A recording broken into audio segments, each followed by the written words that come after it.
Advanced optical technologies hold the promise of cost savings and potential environmental benefits.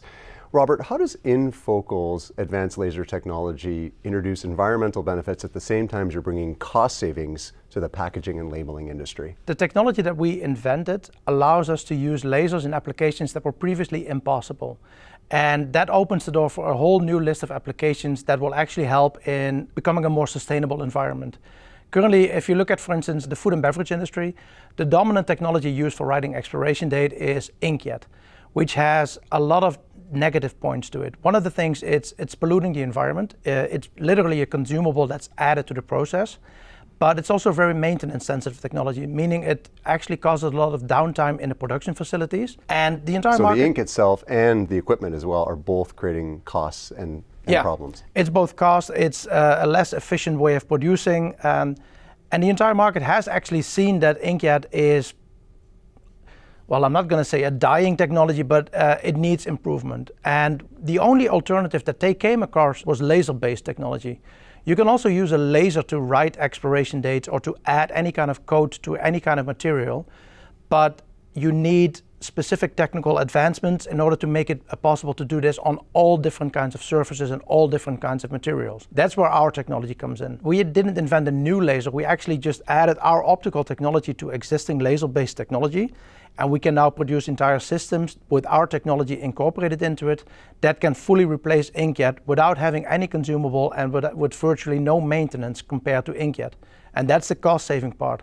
There's no operator needed, the yield of the production line goes up, and the technology has that potential. The European Council for Nuclear Research is where you had licensed the initial laser technology, and then you've done your own R&D on top of that.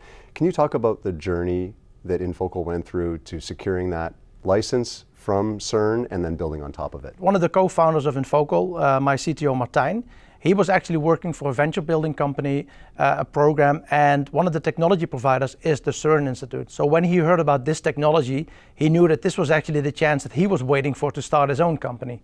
So he quit the venture building program and joined the venture building program to really develop this technology. Martijn and I worked together in the past, and he approached me and asked me if I wanted to help him. I am a physicist, but I've long learned that I'm not the guy doing the inventions, but I can help the guy that did the inventions to actually sell the inventions. What is the first application in the labeling and packaging industry that you've deployed on the inFocal technology? The main applications we're going for now is within the food and beverage industry is writing, for instance, expiration dates on the top or on the bottom of a beer can. And they have some issues with inkjet, and laser-based technology is the only considered alternative, but the speed is a big issue. And of course, those producers, they don't want to slow down their production facilities. So if you want to replace the inkjet with a better technology, you need to be able to at least match the current speed. Speed is critically important for them. Yeah. Robert, can you explain how the inFocal laser technology actually works? The best way to explain it is if you compare it to a magnifying glass. If you use that to burn a hole in a piece of paper, which I'm pretty sure everybody's tried it in the past, if you put it exactly in the focus point, you actually see the light hitting the paper and burning the hole. And if you move it a bit out of that focus point, it won't work as fast anymore, or maybe not even at all. And lasers work in the same way. If you put a lens in front of a laser beam, it focuses all the energy onto that specific spot. But contrary to the magnifying glass, the laser loses its focus immediately after. So even if you're off by 1 millimeter, you won't be able to burn that hole anymore.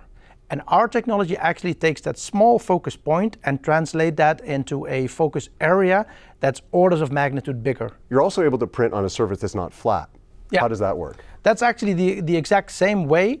Because of the bigger focus area that we have, our technology would work regardless of the shape or size of the surface that we want to mark on. If you take, for instance, the bottom of any kind of can, the height difference between the center and the edges could be as much as maybe 0.5 centimeter, and that's already too much for a typical laser to be able to do what they need to do. But because of our laser beam will stay in focus for that depth, we have no issues with that. Labeling and packaging manufacturers all want to be more environmentally friendly and sustainable, but they've made huge investments in their existing processes. So how do you integrate with an existing process at a reasonable and viable cost? There's actually two ways for that. The first one is quite easy. The current technology, if they're currently using inkjet, they are slowly already transitioning to a laser-based alternative. We don't need to replace all their inkjet printers in the same day. They have hundreds of printers throughout the world, and they will all reach an end of life. If you then replace those with a laser-based alternative that could actually surpass even the high specifications that the inkjet technology could offer, then they have, from a production point of view, a reason to do this. You're building like a transition roadmap for them in their existing capital plans. Exactly. Robert, beyond the packaging and labeling industry, what are the future opportunities for inFocal? Well, we started with the marking industry because we knew that this was the market that was actively already moving towards laser-based technology. Our technology basically can make almost any laser process more efficient. So we've already been experimenting with laser cutting, laser welding, but the really big one that we're now moving towards is what we call wafer singulation within the semiconductor industry. To cutting out individual chips from a big wafer, you need a cutting process. And again, the best analogy that I can give you is we can offer the technology to cut with a scalpel, whereas the current technology is basically cutting with a chainsaw. So you have a really big cut and you will damage everything around it. And with our technology, you can cut quite cleanly without damaging the surrounding chips.